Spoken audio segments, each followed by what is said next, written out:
누가복음 17장 22절에서 37절 우리 한 절씩 나누어 읽겠습니다. 또 제자들에게 이르시되 때가 이르리니 너희가 인자의 날 하루를 보고자 하되 보지 못하리라.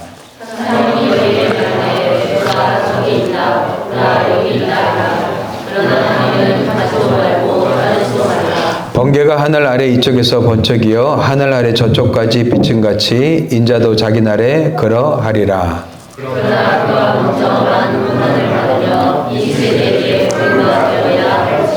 노아의 때에 된 것과 같이 인자의 때에도 그러하리라.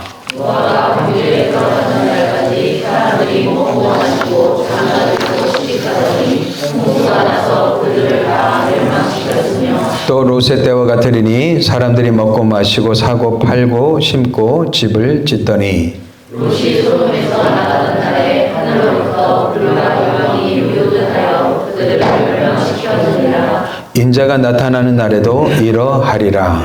그날에 만일 사람이 지붕 위에 있고 그의 세상이 그 집 안에 있으면 그것을 가지러 내려가지 말 것이요 밖에 있는 자도 그와 같이 그리고 불길이 갈 것이니라. 롯의 철을 기억하라. 자기 목숨을 보존하는 일 것이 1년 자는 살리. 내가 너에게 이르노니 그 밤에 둘이 한 자리에 누워 있음에 하나는 데려감을 얻고 하나는 버려둠을 당할 것이요.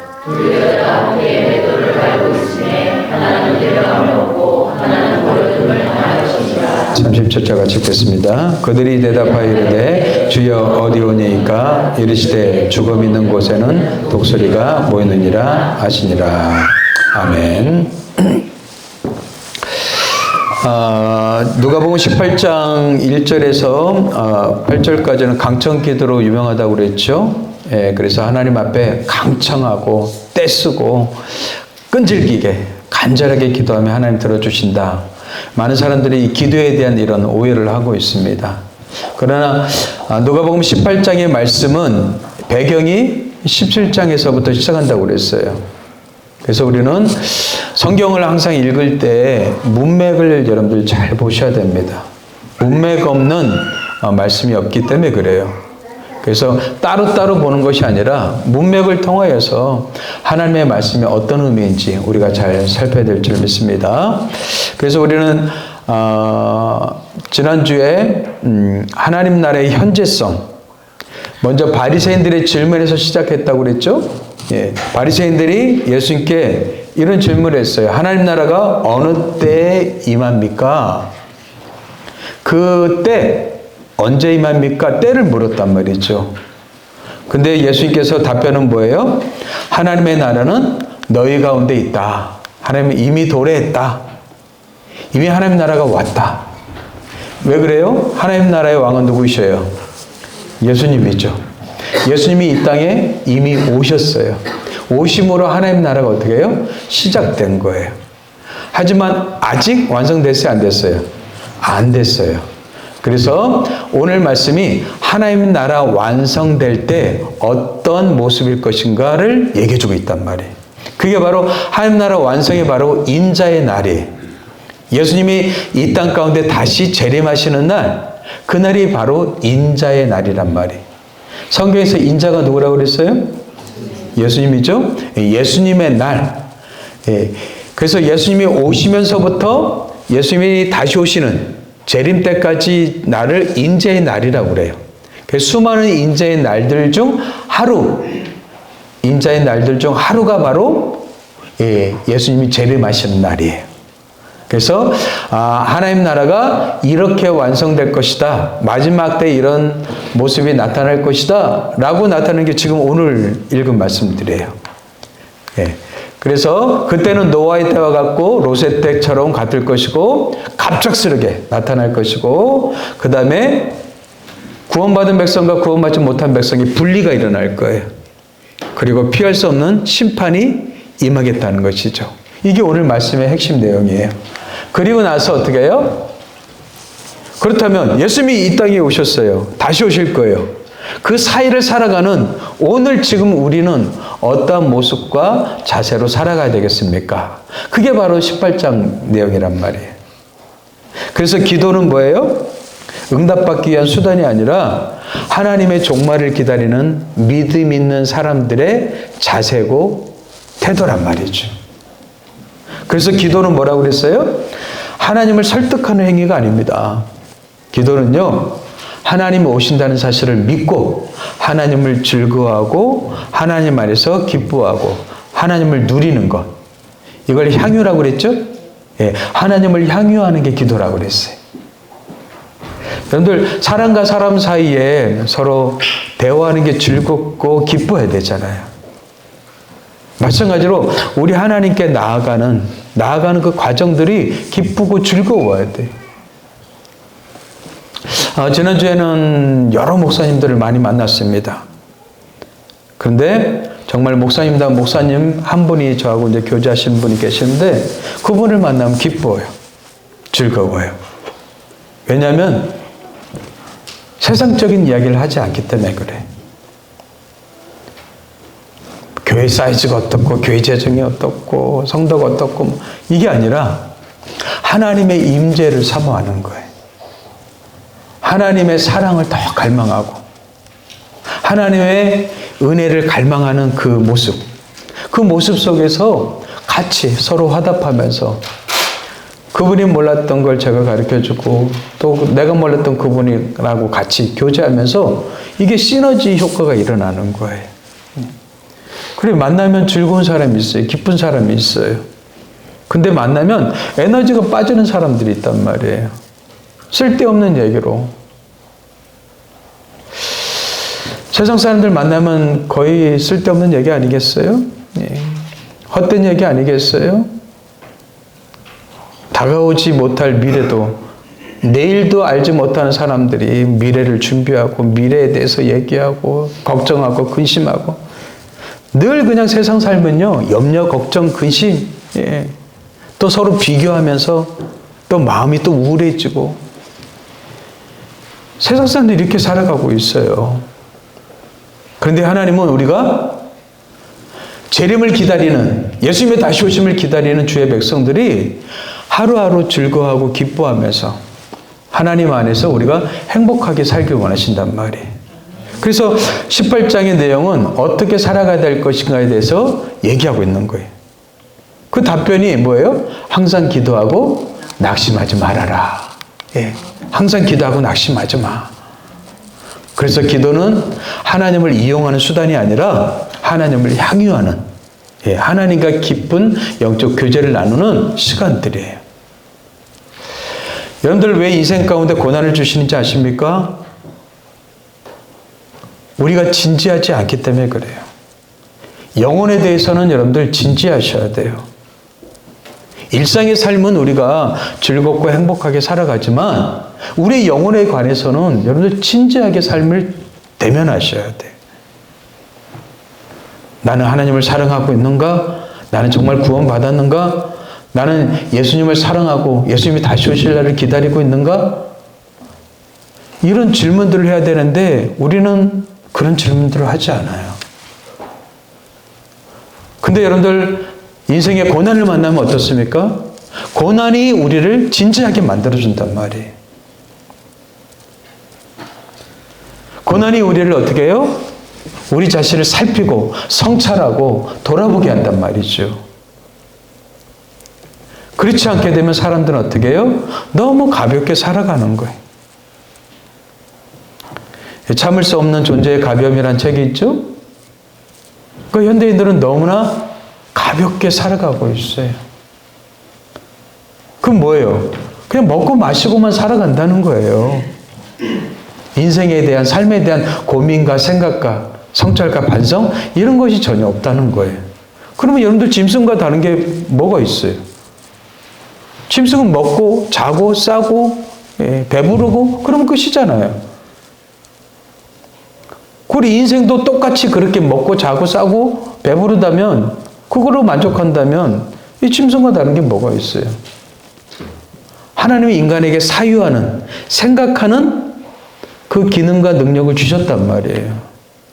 그래서 인생이 무엇이고 어떻게 살아야 되고 어디로 가는지 우리가 직접 생각하고 고민하고 우리가 성찰하면서 살기 원하신단 말이죠. 저는 우리 공동체가 너무 가벼워지지 않았으면 좋겠습니다. 하나님 안에서 조금 더 고민하고 생각하고 이렇게 살았으면 좋겠어요. 그래서 기도는요, 사유하고 생각하는 거예요. 우리가 통성으로 기도할 때가 있어요. 그럴 때는 우리가 합심으로 같이 하나의 기도 제목을 갖고 같이 하나님 앞에 기도하는 거예요. 그러나 대부분은요, 우리가 조용히 묵상하면서 여러분들 자신을 성찰하면서 기도하는 거예요. 내 영혼의 상태가 어떤가? 그리고 나는 어떻게 살아가야 될 것인가? 엊그저께 어버이날을 맞이했잖아요. 그죠? 우리에게는 부모님이 계시요. 어머니의 사랑. 아버지의 사랑은 눈물 지지 않는데 어머니의 사랑은 이렇게 눈물 지어요. 자녀들도 나갔다가 집에 들어오면 누구 먼저 찾아요? 엄마 찾잖아요. 그 엄마가 없으면 뭐예요? 아무도 없네? 그러잖아요. 엄마 없어 아무것도 없어요. 왜 그래요? 엄마의 사랑 때문에 그래요. 엄마의 사랑 때문에. 그런데 우리도 뭐예요? 누군가의 또 부모잖아요. 그렇다면 나는 우리 자녀들에게 그런 사랑과 애정과 마음을 베풀고 있는가? 우리에게는 부모도 있고 또 우리가 부모가 되기도 해요. 이렇게 우리가 생각하고 그래야 되는데 어버이날이 그냥 꽃 따라주고 뭐 밥 한 끼 사주고 끝? 아니죠. 엄마 아빠하고 정말 진심으로 대화한 적이 언제 있습니까? 마음을 나눈 시간이 언제 있어요? 사실 마음과 마음이 이어져야지 우리는 아름다운 관계가 되는 거잖아요. 근데 우리는 그거에 대해서 생각하지 않고 그냥 밥 한 끼 먹으면 끝? 이렇게 생각한단 말이죠. 아니에요. 신앙도 마찬가지입니다. 하나님과의 관계에서도 이 예배 드리는 행위로 그냥 끝나면 안 돼요. 하나님과 깊은 영적 교제가 있어야죠. 나를 살피고 하나님 앞에서 나를 들여다보면서 하나님과 깊은 교제가 있어야지. 우리 기독교 신앙은 죽은 신앙이 아니라고 그랬잖아요. 종교가 아니라고 그랬잖아요. 하나님과 인격적인 관계라고 그랬잖아요. 하나님과 관계하셔야 돼요. 그 속에서 우리의 내면이 풍성해지는 거예요. 사실 진짜 행복은요, 겉에 있지 않고 내면에 있습니다. 겉의 삶은 여러분들 만족스럽지 못하고 풍성하지 못해도 내면이 풍성하면 어때요? 행복한 거예요. 그런데 아무리 화려하게 살아도 내면이 뭐예요? 지옥 같으면 이 지옥이죠. 뭐가 소용이 있겠어요? 저는 여러분들이 내면을 가꿨으면 좋겠습니다. 마음을 가꿨으면 좋겠습니다. 행복은 거기서 시작되는 거예요.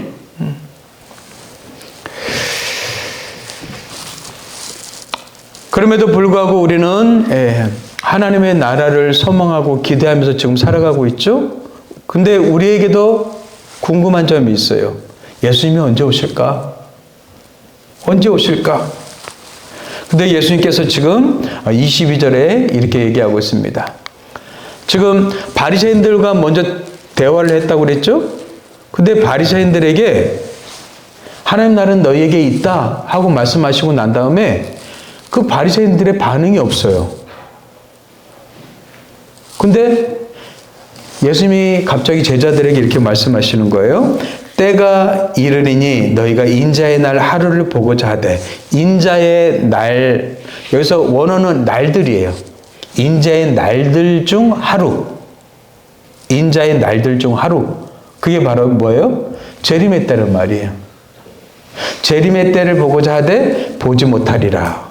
예수님의 제자들은 그 당시에 재림을 보지 못하죠. 사람이 너에게 말하되 보라 저기 있다, 보라 여기 있다 하리라. 그러나 너희는 가지도 말고 따르지도 말라. 여러분들 우리나라에도 여러분들 예수님이 오신다고 뭐 1994년인가요?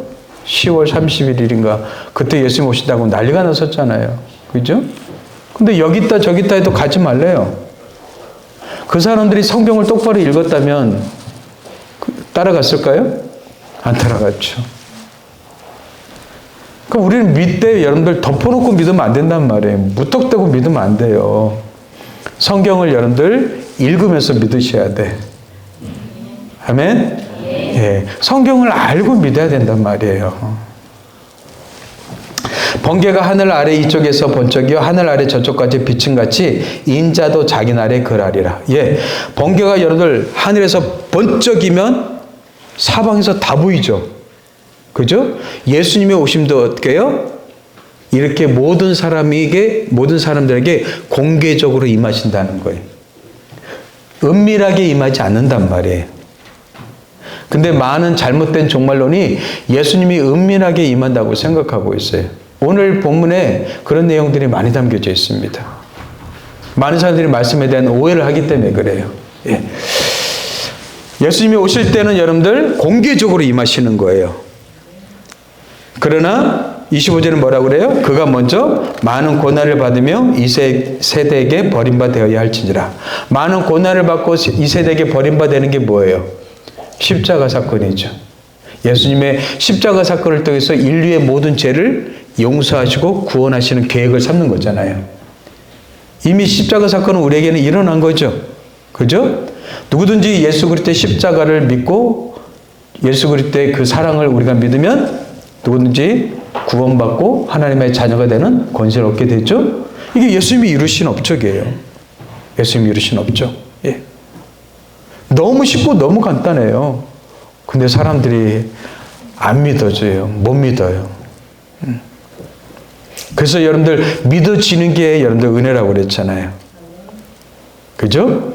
신앙이 보면요. 우리가 능동적인 것 같지만 사실 수동이에요. 수동적인 거예요. 믿어져야 돼요. 예. 그래서 오늘 말씀에 그러죠. 예. 주님의 날들을 너희들은 보지 못하고 죽을 것이다. 지금 예수님이 말씀하셔요. 제자들한테. 그러고 나서 뭐라고 그래요? 거짓 선지자들이 많이 나타나게 될 텐데 그들의 말에 따라서 휘둘리지 말라는 거예요. 지금도 거짓 메시아, 극단적인 종말론, 그들이 이용하는 게 뭐예요? 공포 마케팅이에요. 공포 마케팅. 사람들로 하여금 두려워하게 만들어서 자기를 따르게 하는 거죠. 그 이단들은요, 그 배후에는 뭐가 있냐면 사람들을 두렵게 하는 마음으로 그들을 이끄는 거예요. 그게 공포 마케팅이에요. 공포 마케팅. 이 땅의 정치도 그렇죠? 그죠? 어떤 나라는 민주주의 국가로 국민적 합의에서 통치가 되었지만 북한 같은 나라는 어때요? 공포를 통해서 어떻게 해요? 사람들을 다스리잖아요. 그게 공포 마케팅이에요. 근데 이 종말론에 대해서도 그렇단 말이죠. 그래서 많은 사람들이 거기에 속고 넘어가게 되죠. 그리고 예수님의 재림은 뭐예요? 갑작스럽게 순식간에 전 우주적으로 발생한다는 거예요.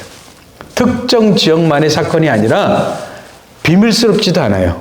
공개적으로 한순간에 임한다는 거예요. 그래서 여러분들 종말론에는 여러분들 우리 한국교회는 대표적인 게 전천년설이에요. 전천년설이 있는데 은밀한 휴거가 있다는 거예요. 그래서 예수님이 오실 때 은밀한 휴거가 돼서 믿는 사람들이 공중 휴거되고 안 믿는 사람들은 7년 동안 대환란을 당한다는 거예요. 이게 많은 크리스찬들 사이에 베이스에 깔려 있어요. 근데 오늘 말씀을 정확하게 보면 그런 의미가 전혀 아니에요. 오늘 말씀의 배경은 예수님에 대한 재림에 대한 이야기란 말이에요. 휴거에 대한 얘기가 아니란 말이에요. 근데 많은 사람들이 휴거로 착각하고 있는 거죠. 오늘 말씀 재림에 대한 이야기입니다. 예. 그래서 은밀한 휴거가 아니라 공개적으로 예수님이 재림하신다는 이야기예요. 그리고 모든 일에 앞서서 뭐예요? 예수님이 십자가에 죽으시고 구원 사역을 완성하신다는 것이죠.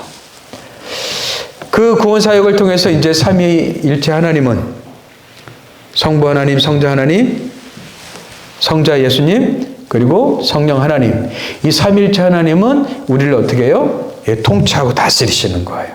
하나님의 백성들을. 지금 어떻게 다스려요? 하나님의 말씀으로, 성령으로 우리를 다스리고 계신단 말이에요.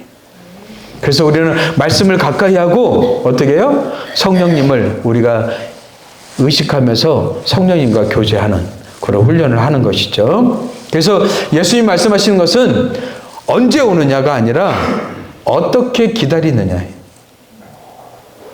우리는 언제에 초점 맞추고 있지만 예수님 뭐예요? 어떻게 기다릴 것인가에 대해서 얘기하고 있단 말이죠. 그래서 예수님은 우리가 날짜 계산보다도 어떻게 해요? 오늘을 주님과 인격적인 교제 가운데 성실하게 살아가라고 얘기하고 있는 거예요. 근데 우리가 이렇게 살지 못하도록 사단은 어떻게 해요? 하나님의 나라를 강력하게 막아섰죠. 그래서 많은 사람들이 어떻게 해요? 이 사단의 용병 노릇하고 있는 거예요. 세상은요, 사실 사단의 용병 노릇하고 있어요.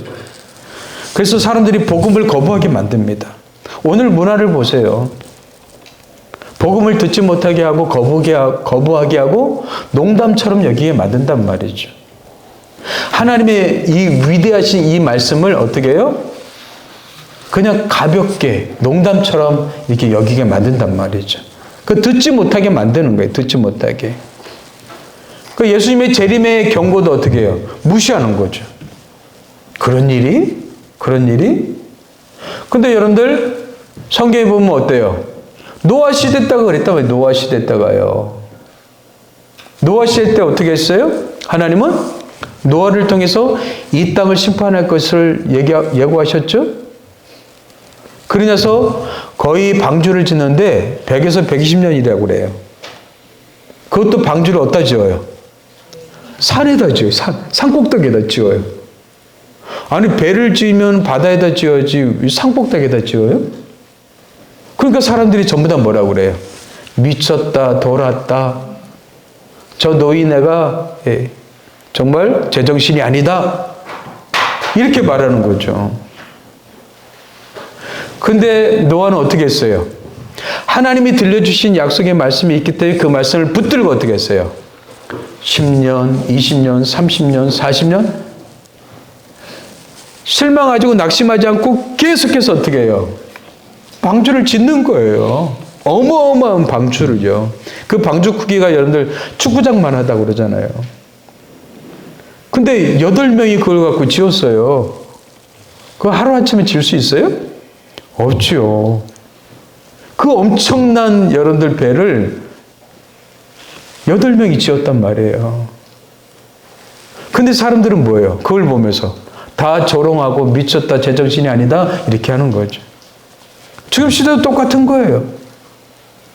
예수 믿으면 구원받아?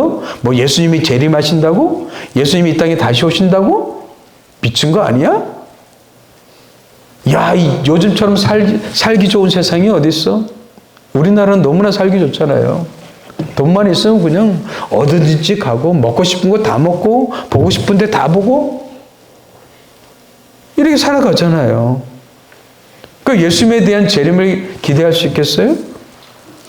갈수록 믿기 어렵고 힘든 시대를 살아가고 있습니다. 그런 세상 속에서 우리가 낙심하지 않고 기도하면서 믿음으로 살 수 있겠어요? 지금 오늘과 다음 주 내용 전체의 말씀들이 예수님이 그거예요. 너희는 하나님의 백성으로서 낙심하지 말고 기도하면서 실망치 말고 믿음으로 살으라는 거예요. 저는 이 믿음이 우리 가운데 있게 되길 좀 축복합니다. 믿음을 잃어버리지 마십시오. 세상의 화려함에 속지 마십시오. 노아 시대 때도요, 사람들은 어떻게 했어요? 노아 시대 때도 어떻게 했어요? 사람들이 시집가고 장가가고 먹고 마시고 그랬어요. 27절에 그랬죠? 26절 보세요. 노아의 때 된 것과 같이 인자의 때에도 그러하리라. 예. 노아 때처럼 인자의 때, 예수님이 다시 오실 때도 똑같단 말이에요. 뭐예요? 노아가 방주에 들어가던 날까지 사람들이 어떻게 해요? 방주에 들어가는 날까지 뭐예요? 심판 때까지 사람들은 먹고 마시고 장가들고 시집가더니 근데 그 결과는 어떻게 했어요? 홍수가 나서 그들을 다 멸망시켰다고 그래요. 그러면서 또 예수님이 비유를 든 게 롯의 때와 똑같다는 거예요. 사람들이 먹고 마시고 사고 팔고 심고 집을 짓다니. 여러분들 이거 일상 아닙니까? 먹고 마시고 심고 시집가고 장가가고 팔고 다 일상이잖아요. 일상. 그래서 사람들이 일상 속에 살아간다는 거예요. 여러분들 예수님이 재림하시는 날은 특별한 날이 아니라는 거예요. 여러분들이 일상 가운데 살아갈 때 갑작스럽게 임한다는 거예요. 그럼 여러분들 우리가 종말을 살아가는 우리에게 가장 큰 위험은 무엇입니까? 일상에 사로잡혀서 하나님을 보지 못하는 것. 하나님은 없는 일상이 되는 것. 이게 가장 무서운 여러분들 위험이라는 거예요. 하나님 없는 일상.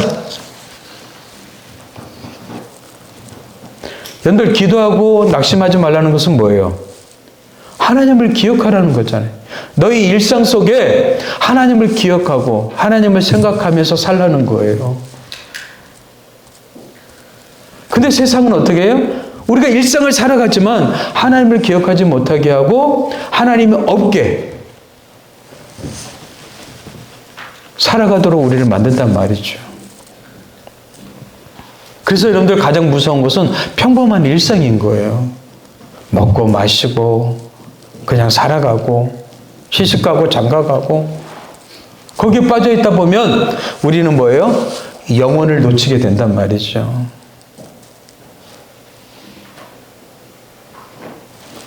우리 모두가 지금 평범한 일상들을 살아가고 있습니다. 직장 다니고 돈을 벌고 또 가게를 하면서 많은 사람들을 만나고 그러는 가운데 정신없이 살아가요. 그 일상 속에 파묻혀서 우리는 하나님을 잊고 산단 말이죠. 노아의 때 그랬어요? 롯의 때도 그랬어요? 예수님이 다시 오실 때도 그랬단 말이죠. 근데 여러분들 일상을 살아가는 게 나쁜 겁니까? 아니죠. 일상도 하나님 주신 것이기 때문에. 근데 왜 나빠요? 일상으로 인해서 어떻게 해요? 하나님의 말씀이 안 들려진단 말이지. 하나님을 잊어버리게 만든단 말이죠. 노아의 때나 롯의 때나 지금 때도 마찬가지로 세상은요, 죄로 인해 완악해진 사람들이 여전히 하나님의 복음에 대해서 길을 막고 산다는 것입니다. 하지만 예수님은 아무도 예상치 못하는 날 일상 속에 갑작스럽게 임하신다는 거예요. 그래서 여러분들 일상 속을 살아가면서 우리는 이제 일상 속에서 구원받은 사람들이에요. 우리가 다른 사람들처럼 그 일상 속에 갇혀서 살지 말고 거기서 구원받은 사람들이란 말이에요. 그래서 그 일상으로 다시 돌아가지 말고 뒤돌아보지 말라고 하는 거예요. 그러면서 예수님은 덧붙여서 얘기하는 거예요.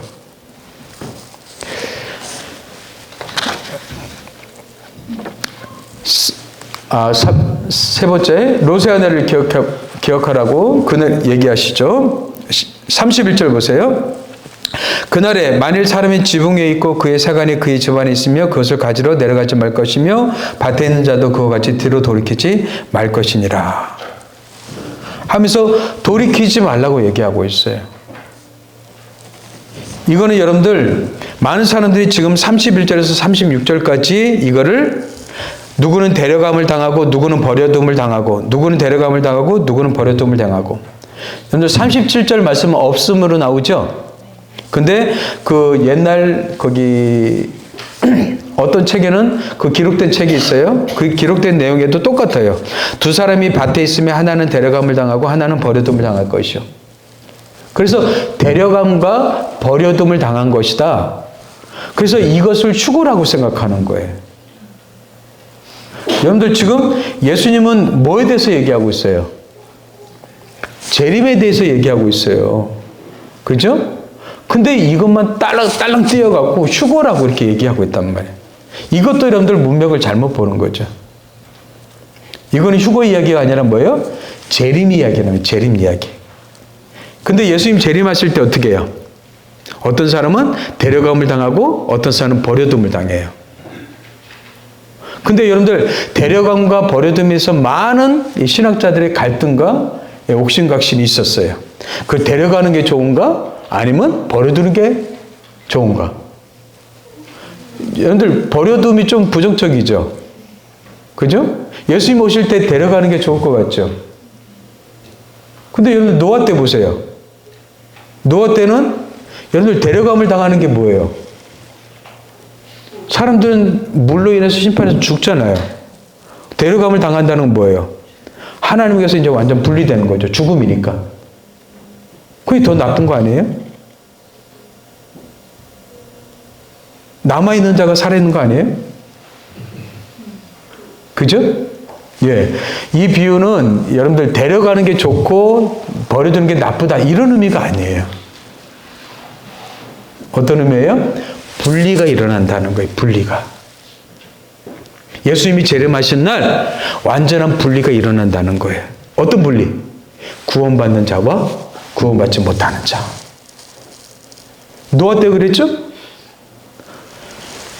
노아 때 몇 명만 구원받았다고 그랬어요? 베드로전서에 그러잖아요. 노아의 날 방주를 준비할 동안 하나님이 오래 참고 기다리실 때, 여러분들 방주를 짓는 그 기간이 뭐예요? 하나님이 오래 참고 기다리는 거예요. 뭘 기다려요? 회개하고 돌아오기를 기다리는 거죠. 근데 사람들은 회개 안 해요. 안 했어요. 복종하지 아니하던 자들이라. 방주에서 물로 말미암아 구원을 얻은 자가 몇 명뿐이니? 몇 명 구원받았어요? 8명만 구원받았단 말이에요. 그래서 뭐예요? 방주 안에 있는 사람은 살아났고 그렇지 않은 사람은 다 죽은 거죠. 분리가 일어난 거죠. 여러분들 롯의 때도 마찬가지죠. 하나님이 소돔과 고모라 성을 심판하시겠다고 말씀하셨어요. 그래서 롯이 어떻게 했어요? 사이들한테 찾아가서 이 성이 멸망당할 것이다. 그랬더니 어떻게 했어요? 그들이 농담으로 여겼다고 그랬잖아요. 지금 이 시대도 마찬가지예요. 예수 믿으면 구원받습니다. 예수님이 다시 오십니다. 다 농담처럼 들리는 거예요.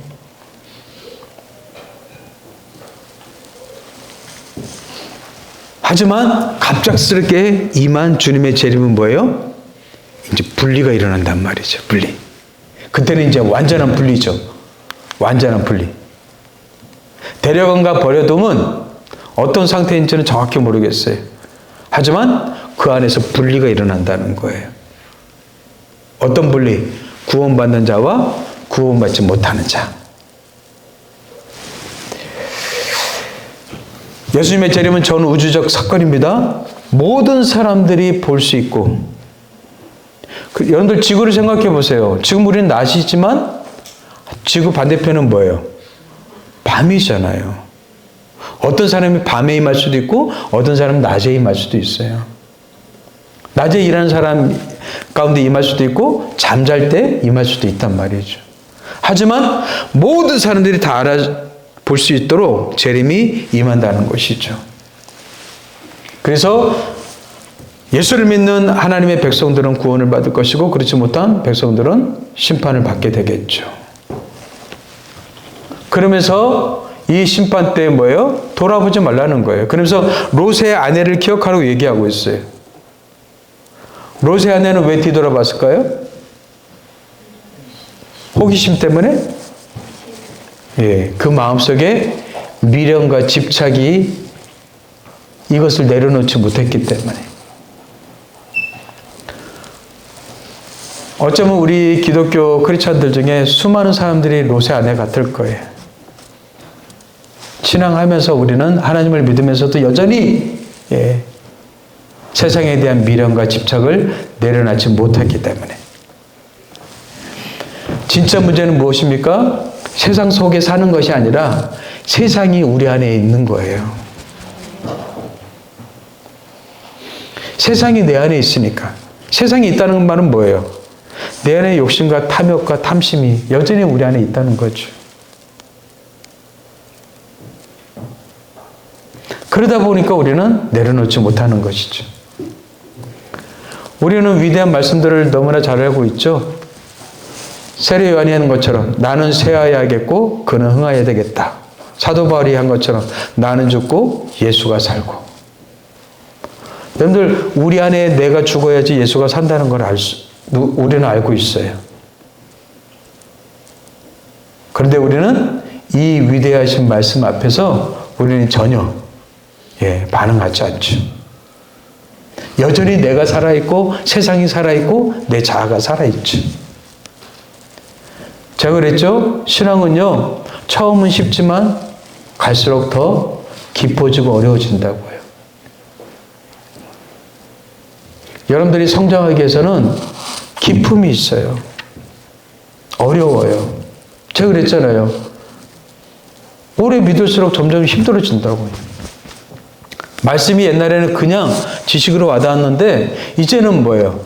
가슴으로 마음으로 삶으로 다가오니까 그것에 순종하지 못하고 지키지 못하는 내 안에 있는 죄성들, 내 안의 본성들, 세상에 대한 욕망들, 욕심들 이 꺾는 게 쉽습니까? 일상 속에 살면서 우리는 그것을 내려놓을 수 있어요? 전혀 못해요. 내가 누구인지, 내가 어떤 죄성을 갖고 있는지 살피지도 않으면서 나를 발견할 수 있어요? 아니요. 영성이란 하나님 말씀 안에서 나를 발견해 가는 거예요. 나를 발견해야지만 그 안에서 성장하고 성숙해져 간단 말이죠.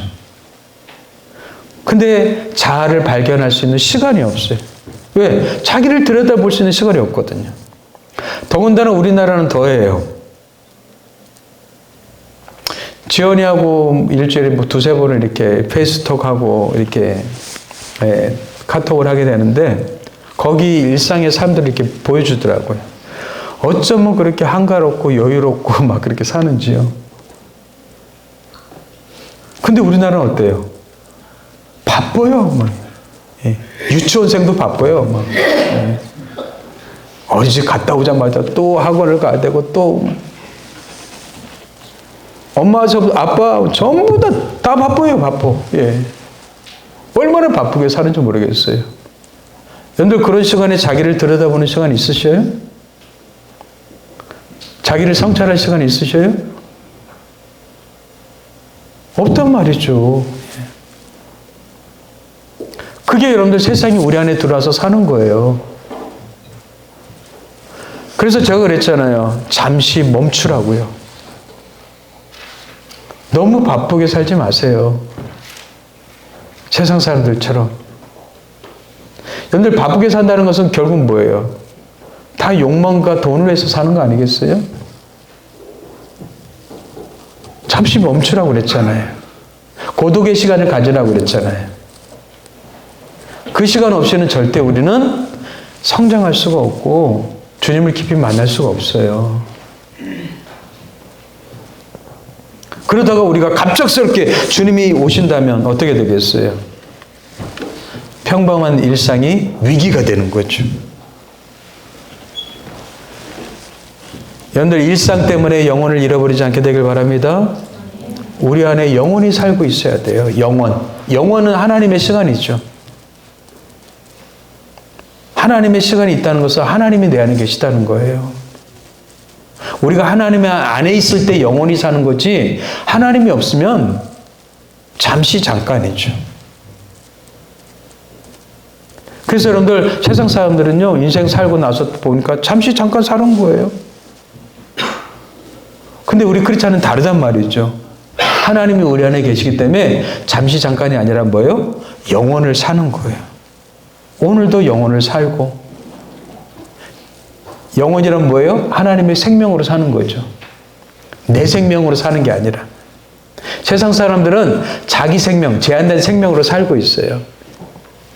우리는 뭐예요? 하나님의 생명 갖고 사는 사람들이에요. 일상 속에 숨겨진 그 영혼의 비밀을 여러분들이 놓치지 않게 되길 바랍니다. 그 사람들에게 나타나는 결과는 무엇입니까?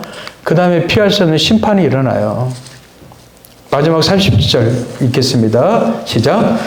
그들이 대답하여 이르되 주여 어디 오니까 이르시되 죽음 있는 곳에는 독수리가 모였느니라. 이런 일이 어디에서 일어나겠습니까? 제자들이 물어요 지금. 사실 예수님의 말씀이 그 당시에는 어려웠죠. 성령이 오시기 전이고 이런 일이 일어날 거라고 상상도 못했으니까는 어렵게 느껴지죠. 어디에서입니까? 라고 물으니까 예수님께서 뭐라고 답변하세요? 죽음이 있는 곳에는 독수리가 모이느니라. 아니 제자들은 장소를 묻는데 예수님은 뭐예요? 장소가 아니라 방식에 대해서 대답하고 계셔요. 그러니까 직접적으로 설명하지 않고 어떻게 해요? 수수께끼 같은 격언으로 답변하신단 말이에요. 그러니까 성경 말씀이 이런 게 어려워요. 예. 아니 어딥니까? 그러면 장소가 아니야. 이렇게 해야 돼. 이렇게 말씀하시면 좋은데 그걸 건너뛰고 어떻게 해요? 어딥니까? 그랬더니 죽음 있는 곳에는 독수리가 모였느니라. 지금 이 돌을 닦는 사람들한테 묻는 것처럼. 그러니까 이게 해석이 잘 안 되는 거죠, 이게. 근데 여러분들 구약의 배경을 아는 사람들이 이 말이 무슨 말인지를 알아요. 여러분들 죽음 있는 곳에는 독수리가 뭐예요? 독수리는 사체를 뜯어먹죠? 구약에서요. 새들이 시체를 뜯어먹는 것은 무엇을 얘기하냐면 심판을 얘기하는 거예요. 심판. 심판에 대한 이야기예요. 그래서 예수님은 장소를 묻고 우리는 언제, 어디서, 장소와 시간을 묻지만 예수님 뭐예요? 장소와 시간 너희 알 바가 아니다. 너희들은 예수님의 재림과 심판을 너희들은 준비하고 기다려야 된다. 이걸 말씀하시는 거예요. 너희들이 이 재림이 갑작스럽게 임하게 되는데 너희들은 그 재림에 대해서 준비되어 있느냐 이 말이에요. 그날은 심판의 날이 될 거야. 그러니까 너희들은 이제 영적으로 각성해야 되고 영적으로 준비해야 돼. 이 메시지란 말이에요. 언제입니까? 어디입니까? 사실 궁금하죠. 예. 그죠? 예. 언제라고 하면 우리는 그때 맞춰서 한 달 전에 작전 기도 들어가서 금식 기도하면서 작전하면서 하나님 앞에 준비할 텐데 보통 우스갯소리로 그러죠. 예수님이 언제 재림하실까? 목사님들이 그래요. 수요일 밤 비 오는 날. 왜냐하면 그때 제일 안 보이니까. 근데 예수님의 재림은 어떻게 해요? 우리도 모르게 갑작스럽게 임하신다는. 언제? 일상 속에서. 그래서 우리는 일상 속에서 항상 어떻게 해요? 예, 영적으로 준비되어 오셔야 돼요. 아멘. 예, 우리는 재림을 기다리는 자들입니다. 예수님의 다시 오심을 기다리는 자들이에요. 롯의 아내처럼 미련을 가지고 집착을 가지고 세상을 우리가 추구하면서 바라면서 사는 자들이 아니란 말이에요. 롯의 아내는 뒤돌아보면서 소금기둥이 된 걸 우리가 다 잘 알고 있죠? 네. 우리는 영광스러운 하나님의 놀라우신 은혜와 사랑 가운데 구원받고 하나님의 자녀가 된 백성들입니다. 이 세상 시스템 안에 살지 않도록. 물론 일상은 우리가 그렇게 살아요. 그 시스템 속에서 어떻게 해요? 하나님을 기억하고 생각하며 우리가 아름답게 행복하게 살길 원하신단 말이죠. 무엇보다도 예수 그리스도의 다시 오심을 우리가 기다리고 고대하면서 기도하면서 살길 원하신단 말이에요. 그게 바로 예수님의 재림을 기다리는 성도의 자세란 말이에요. 세상에 묶이지 마십시오. 세상의 틀에 갇혀서 우리가 하나님을 잊어버리고 망각하는 일이 없게 되길 바랍니다. 우리는 예수님을 중심에 모시고 사는 자들입니다. 우리의 마음속에 예수님이 계셔요. 그 예수님과 여러분들 교제하고 관계하고 또 기도하면서 우리가 믿음 안에서 살아가게 되길 주님을 축복합니다. 기도하겠습니다. 하나님 아버지 감사합니다. 제 가운데 죽을 수밖에 없는 저희들을 예수 그리스도의 놀라우신 사랑으로 말미암아 구원하시고 하나님의 자녀 삼아 주심을 감사합니다. 이제 이 땅 가운데 살아가는 동안 세상 사람들처럼 평범한 일상 속에 갇혀 살아가는 것이 아니라 우리 안에 계신 예수님을 발견하고 하나님을 우리가 깊이 만나며 주님 안에서 하나님의 마음과 뜻과 계획과 하나님의 섭리를 우리가 묵상하고 생각하며 살아가는 거룩한 주의 백성들이 되길 원합니다. 성령 하나님, 저희들의 마음을 일깨워 주시고 다시 오실 주님의 날을 우리가 고대하고 기대하면서 준비된 삶을 살아가는 우리 모두가 되게 도와주시옵소서. 감사하고 예수님의 이름으로 기도합니다. 아멘.